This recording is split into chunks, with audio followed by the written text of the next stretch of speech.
Imagine that you catch a coworker stealing a stapler from work. You know, one of those red swingline staplers like Milton had in the movie Office Space?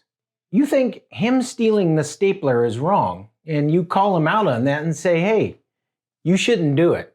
What sort of reasons would justify your stance? And if he's a committed moral skeptic, imagine what if he responds, who cares to all of your reasons? Is there no secure basis for your judgment that he's doing something wrong by stealing the stapler?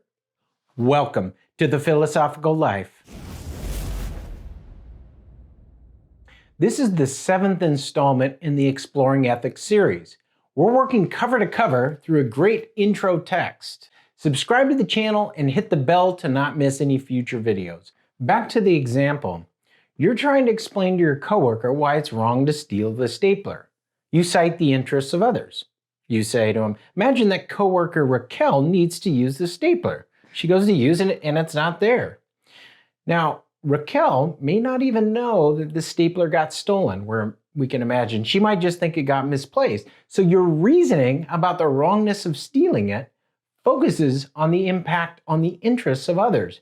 But imagine that your coworker isn't moved and he just replies, quote, I don't care what impact it has on others. So what if they can't quickly staple the papers and they need to go find another stapler? I need a stapler at home, end quote. Now, what reason would he have now to not steal the stapler, assuming he doesn't care about the impact on the interests of others, especially if he could get away with it? Now, in your mind, you might draw a parallel to a question raised by Plato in his Republic. The ring, as you may remember, makes people invisible. If people could get away with doing anything, what reason would they have morally to restrain themselves? After all, give people the ring and they do all sorts of terrible stuff to others. So why be moral is the ultimate question.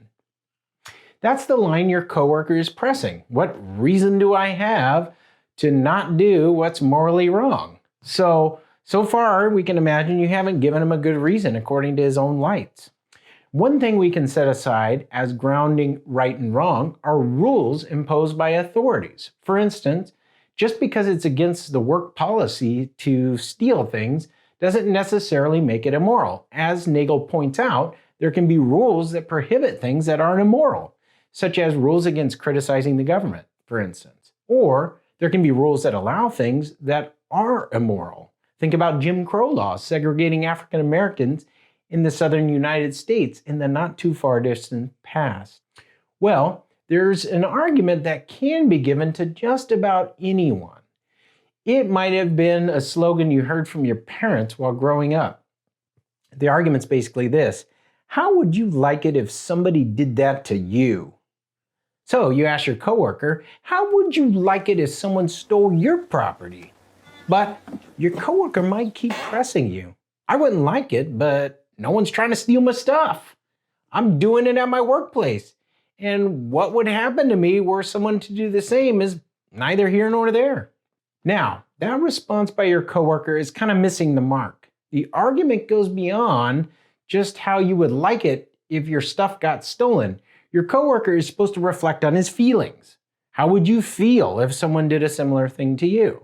If your coworker admits that he'd think less of the person or resent them for taking his stuff, and your coworker thinks the reason is general and applies to everyone, then you've identified a moral reason your coworker accepts, as Nagel elaborates, quote, this is a matter of simple consistency.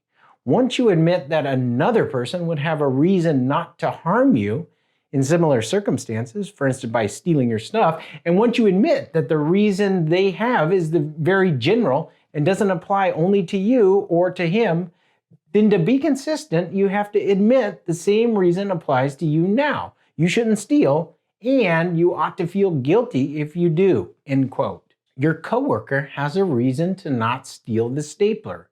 Yet recall that your coworker is a thoroughgoing moral skeptic. He presses the skeptical line against this reason too. He retorts, quote, if someone stole from me and I found out, I wouldn't resent them for doing that. People have no reason to consider how I'd emotionally react when they decide whether to steal my stuff or not. Thus, consistency requires I ought not to consider the reactions of others in this situation. I ought to steal the stapler." End quote. Here Nagel throws up his hands. He basically implies that your coworker has an abnormal psychology, like a screw loose in their head, because, as Nagel says, quote, "How many people could honestly give that answer? I think most people, unless they're crazy, would think that their own interests and harms matter, not only to themselves, but in a way that gives other people a reason to care about them too. We all think that when we suffer, it's not just bad for us, but bad, period." End quote. Nagel concludes that morality isn't rooted in a particular point of view of a particular person in a given situation. Rather, morality is based on a more general point of view that applies to all people equally, unless one makes an exception of oneself in a situation that doesn't warrant such an exception. If your coworker isn't crazy, he should think that his own interests count when others do things that will impact him negatively. Similarly, the interests of others count in this situation. They give him a reason not to steal. Consistency requires this. Now, what do you think about Nagel's grounding of right and wrong? I think it's possible to raise issues with Nagel's account. First, Nagel's use of consistency is very Kantian. It requires your coworker to not make an exception of himself for no good reason.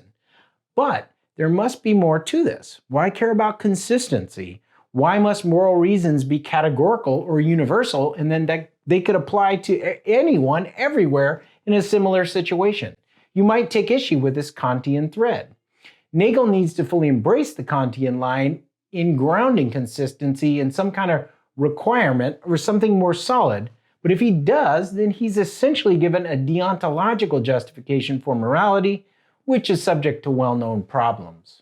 Nagel also puts a lot of stock in the reactive attitudes of others, specifically resentment. As he says, quote, "If you admit that you would resent it if someone else did to you what you are now doing to him, you're admitting that you think he would have a reason not to do it to you," end quote. You could reply that Nagel has blurred the distinction between moral wrongness and moral responsibility. As philosopher P.F. Strawson argued in his famous paper, Freedom and Resentment, the reactive attitudes ground moral responsibility and blameworthiness. Someone could do something that's wrong without being responsible for it. So I might run over a cat in my truck, but not be morally responsible for it because the cat ran under my car and I didn't see it or have time to react. Were someone to learn this, they'd see the situation as unfortunate.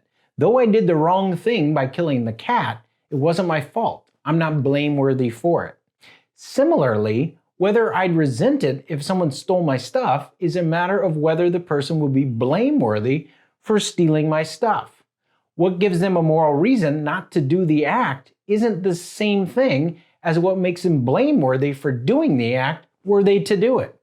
What gives your coworker a reason not to steal the stapler will be grounded in a moral theory, such as Kantian ethics or consequentialist ethics.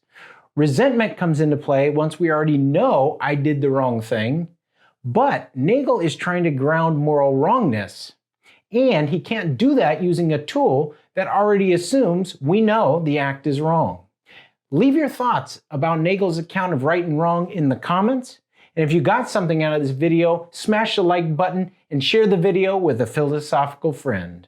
And, as always, keep thinking ethically and living wisely. Keep living the philosophical life.